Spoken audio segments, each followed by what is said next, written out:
morning I found him, the storm had already taken half the hillside. I heard the sound first, not a cry exactly, more like something between a whisper and a gasp, coming from a pile of wet earth and broken rock at the edge of my property. I almost didn't go closer. The rain was still falling sideways, and my boots were already soaked through.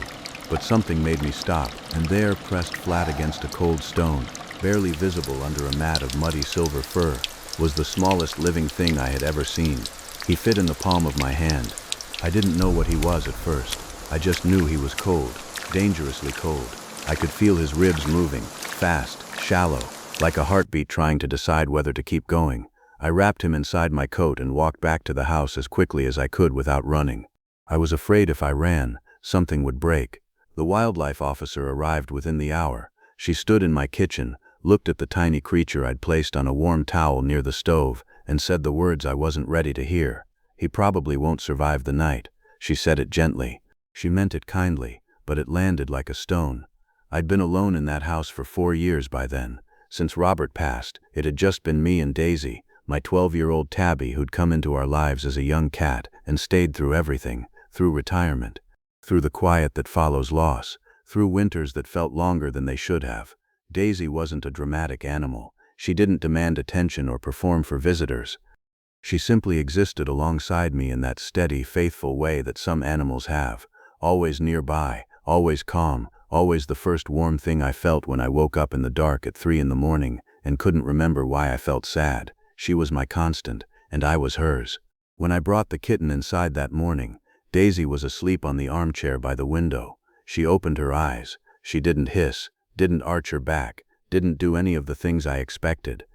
She simply looked at this cold, trembling, mud-covered stranger on the towel across the room, and then she did something I still can't fully explain. She got up, walked slowly across the floor, lowered herself down beside him, and stayed there.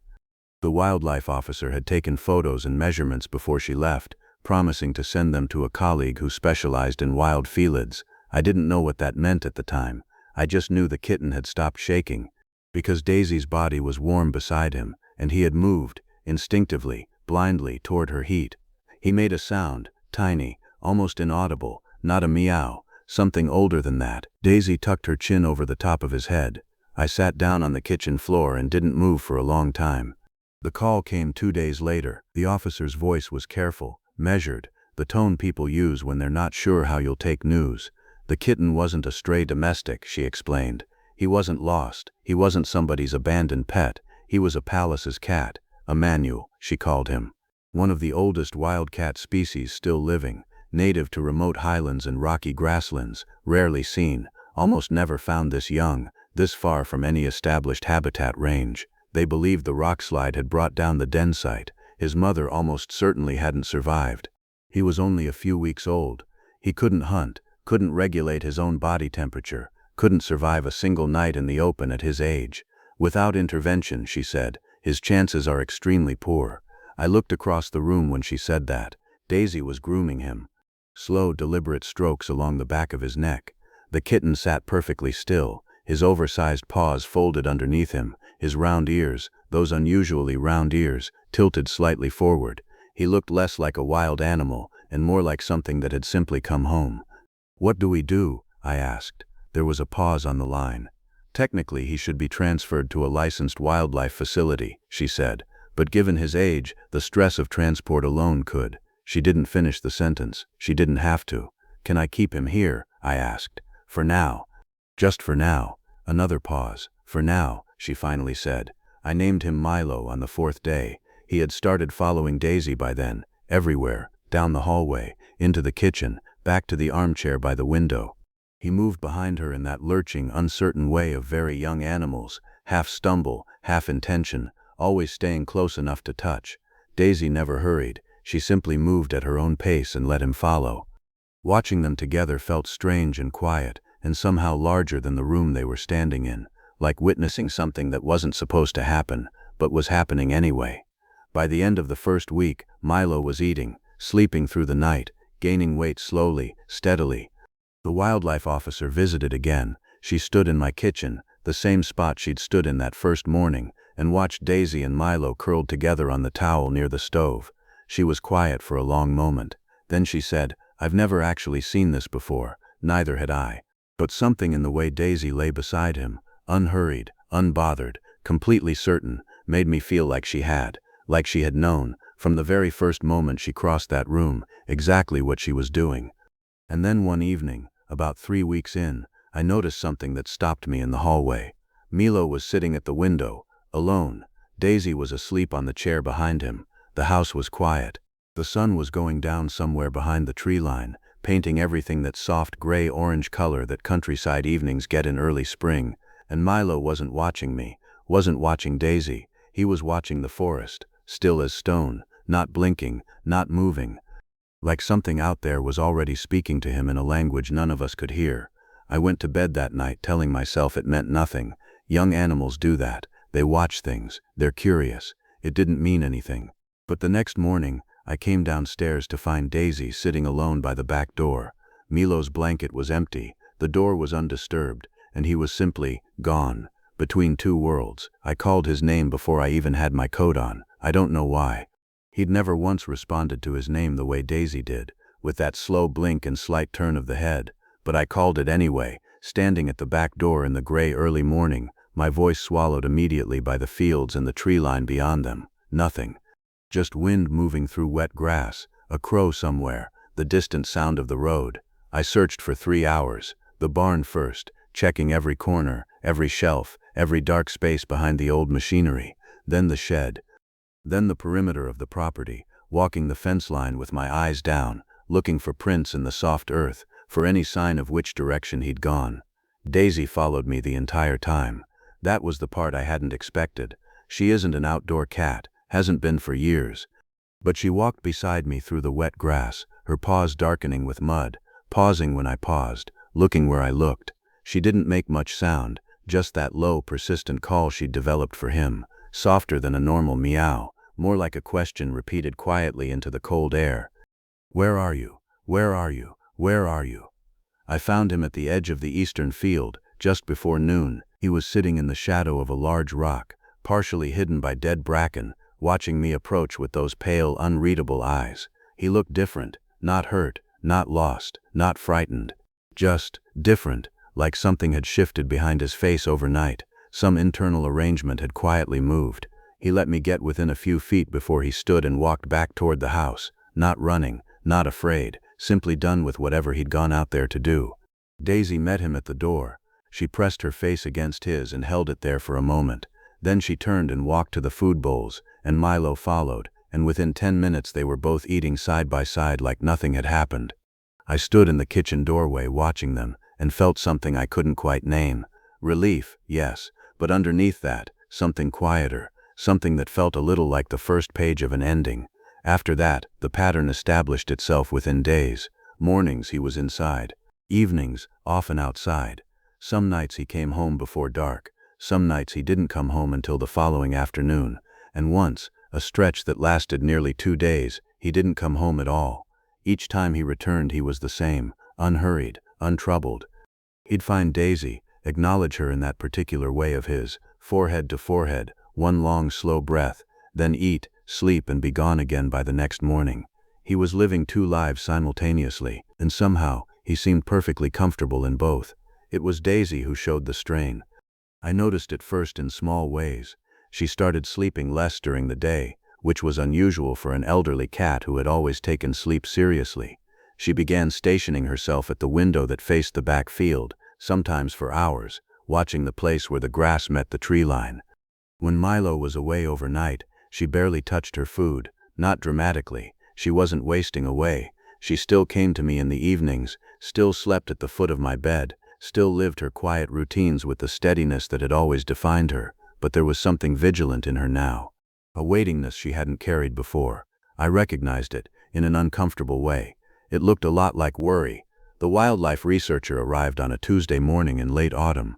Her name was Dr. Chen, and she'd been tracking Pallas's cat populations in the region for several years. She'd heard about Milo through the officer who'd first come to my kitchen, and she asked if she could observe him, carefully, non-intrusively, over several visits. I said yes. She sat in my living room with a notebook, and watched him move through the house with the same quality of attention I imagined she gave to animals in the field. quiet, patient, careful not to let her presence alter the behavior she was studying. Afterward, she told me something I'd already half understood, but hadn't yet let myself say out loud. He learned attachment from Daisy, she said. That bond is real. It formed during a critical developmental window, and it shaped him in ways that will probably stay with him his entire life. She paused. But biologically, he's completely wild. His instincts aren't diminished. They were never altered. They were just held alongside something else for a while. And now, I asked. She chose her words carefully. Now they're getting louder. I thought about that for a long time after she left. There's a question that sits at the center of loving something wild, and most people never have to ask it directly. But I was asking it now, standing at the kitchen window, watching Milo disappear again into the tree line. If you hold on to keep them safe, are you protecting them, or are you taking something from them that was never yours to take? I didn't have an answer. I'm not sure there is one. The evening I remember most from that season was in early December. Snow had come quietly during the afternoon and stayed. By dusk the fields were white and the tree line had gone dark, and the whole world outside the window had that muffled, held-breath quality that deep snow brings. Daisy and Milo were sitting together on the wide windowsill, not touching, not grooming, just sitting side by side, looking out at the snow falling in the last gray light. Neither of them moved for a long time. I stood in the kitchen doorway and watched them and didn't say anything. There are moments that announce themselves as significant before you've had time to process why. That was one of them. Whatever was between those two animals, whatever had begun on a cold towel on a stormy morning nearly a year before, it lived in that quiet windowsill moment, as fully as it had ever lived anywhere. And I already knew, without wanting to know, that moments like it were becoming rarer. By January, Milo was disappearing for 3 and 4 nights at a stretch. He always came back, but the returns were briefer now. He'd eat, rest for a few hours, let Daisy clean his ears the way she always had, and then he'd be gone again before morning. Dr.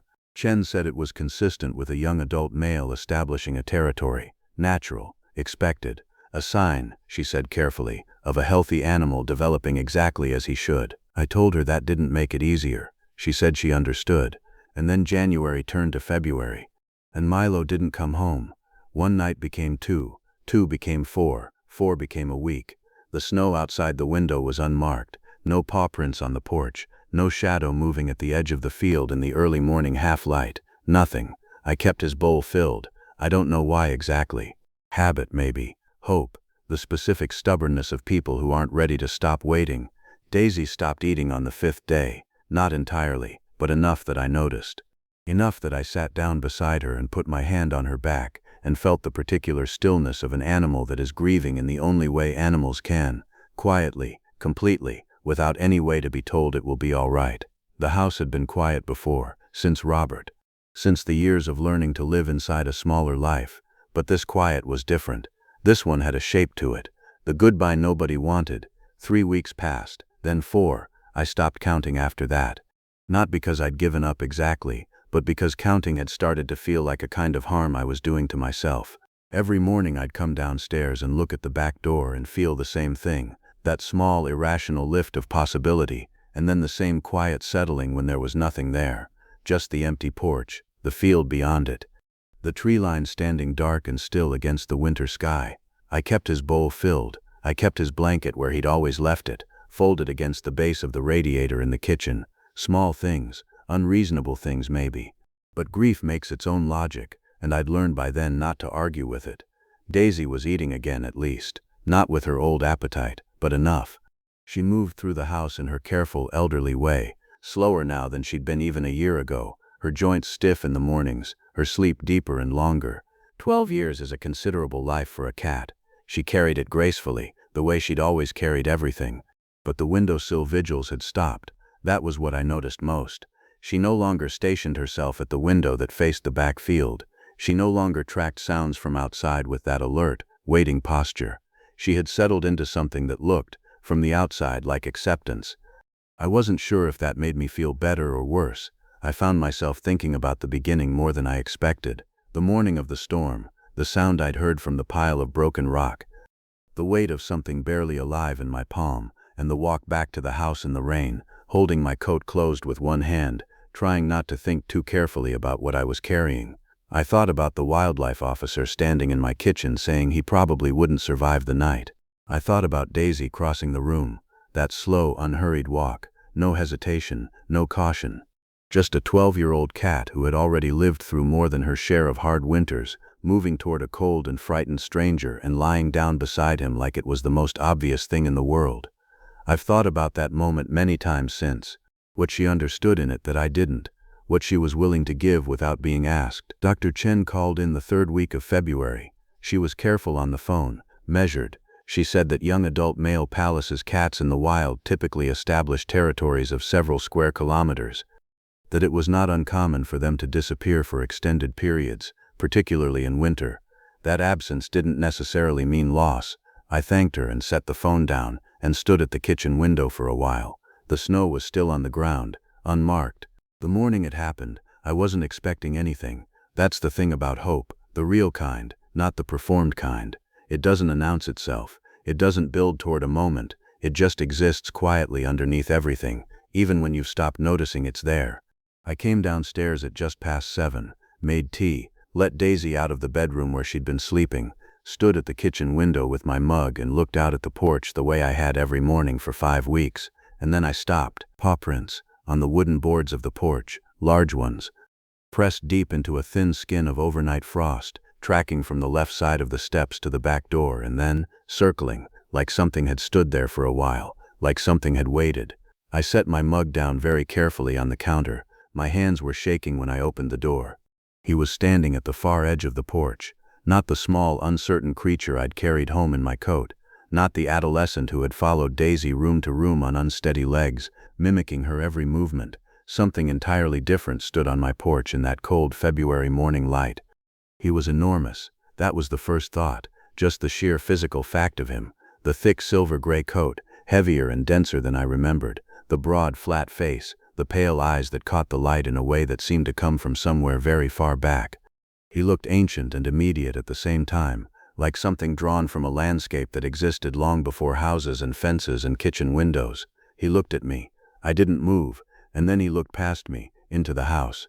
Daisy appeared in the kitchen doorway behind me. I heard her before I saw her, the soft sound of her paws on the floor, the quiet she moved with. She came to the door and stopped. For a moment neither of them moved. I have tried many times to find the right words for what passed between them in those few seconds, and I've never quite managed it. It wasn't dramatic. There was no sound, just two animals looking at each other across a threshold, across 5 weeks of absence, across the entire distance of what they were and what they'd been to each other. Then Daisy stepped forward, and Milo lowered his head, and she pressed her face against his, right there, on the cold porch, in the frost light of a February morning, the same way she had 100 times when he was small enough to hold in one hand. I stood in the doorway between them and cried in the way you cry when something is both a relief and a grief at the same time, when you understand that you are witnessing something complete. But Milo hadn't come alone. I noticed it gradually. The way you notice something that your mind is slow to accept. Tracks in the frost around the side of the porch, smaller than his, several of them overlapping, circling the edge of the yard and disappearing back toward the field. I looked at them for a long moment. Then I looked at Milo. He had moved back from Daisy and was watching the field with that stillness he'd always carried, that complete, unhurried attention that belonged to the landscape and not to any house. I followed the tracks.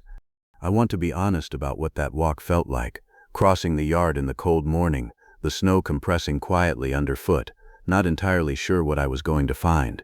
There was something ceremonial about it, something that asked for slowness. The tracks led to the rocky slope at the far edge of the field, where a cluster of large stones broke the ground and a stand of old hawthorn grew low and dense against the hillside. I stopped about 20 meters back,